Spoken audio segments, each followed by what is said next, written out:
Rappelez que les indicateurs de suivi épidémique, ils sont glissants sur 7 jours. C'est-à-dire qu'on ne fait pas au jour donné, on regarde sur les 7 derniers jours. Donc l'évolution s'en voit consolidée, mais pas forcément accélérée. Et dire qu'on fait du travail, presque du travail à façon, c'est-à-dire qu'on regarde territoire par territoire. Vous avez un territoire dans lequel un indicateur peut vous paraître vert ou à la limite d'être vert, mais vous voyez qu'il est bordé par des territoires dans lesquels le virus circule activement. Puis vous avez des territoires qui peuvent être des départements de résidence pour des gens qui vont travailler dans un département dans lequel le virus circule activement.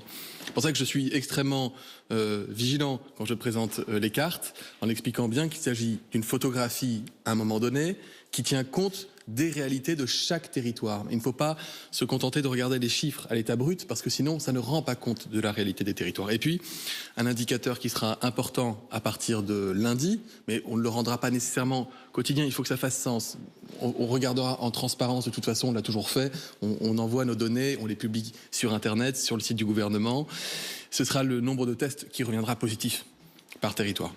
Ça, ce sera quelque chose qui sera extrêmement important comme indicateur. Ce sera un indicateur fin. Aujourd'hui, on a un indicateur de circulation active du virus qui repose sur les entrées et les admissions aux urgences. On sait que cet indicateur, il est précoce, bien plus précoce que le nombre d'hospitalisations, etc.